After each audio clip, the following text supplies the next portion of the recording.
El susurro de la casa vacía. Había una casa al final de la calle que siempre estaba vacía. Era una de esas antiguas construcciones coloniales, oscura y desmoronada por el tiempo. Los vecinos contaban historias de extrañas desapariciones, de sombras que se movían tras las ventanas sucias, aunque la casa había estado deshabitada por décadas. Nadie quería acercarse, pero la mayoría creía que eran solo rumores, cuentos para asustar a los niños. Esa fue la razón por la que Esteban, un joven curioso y escéptico, decidió entrar. Era una noche fría y sin luna cuando se plantó frente a la puerta principal, una puerta enorme, de madera podrida, que crujió al abrirse con una facilidad sorprendente. No había electricidad, así que encendió una linterna y dio el primer paso al interior. El aire olía a humedad, a polvo antiguo y a algo más, algo extraño, algo que le revolvía el estómago sin poder identificarlo. Avanzó por el largo pasillo, con el eco de sus propios pasos resonando en las paredes. Cada habitación que miraba estaba vacía, solo muebles rotos y desechos acumulados. El silencio era absoluto, sofocante. Pero entonces, en la distancia, un susurro leve, apenas audible, llegó a sus oídos. No podía entender lo que decía, pero sintió como los vellos de su nuca se erizaban.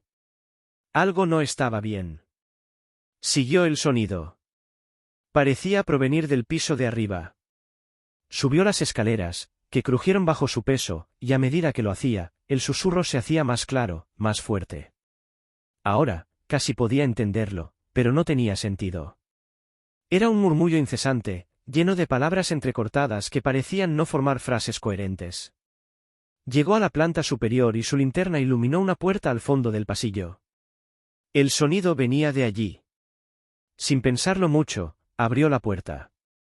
La habitación estaba vacía, pero en el suelo, justo en el centro, había un círculo dibujado con lo que parecía ser ceniza.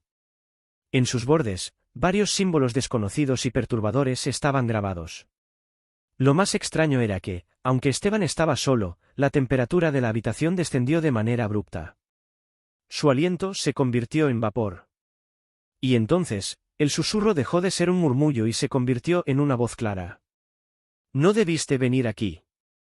El corazón de Esteban se detuvo por un segundo. La voz no venía de ninguna parte, pero la sentía, como si hablara directamente dentro de su cabeza. El frío se volvió insoportable, y el miedo le paralizó las piernas. Intentó retroceder, pero la puerta se cerró de golpe detrás de él. Golpeó con fuerza, pero no se abrió. «Ya eres nuestro», dijo la voz, ahora mucho más cerca, justo detrás de él.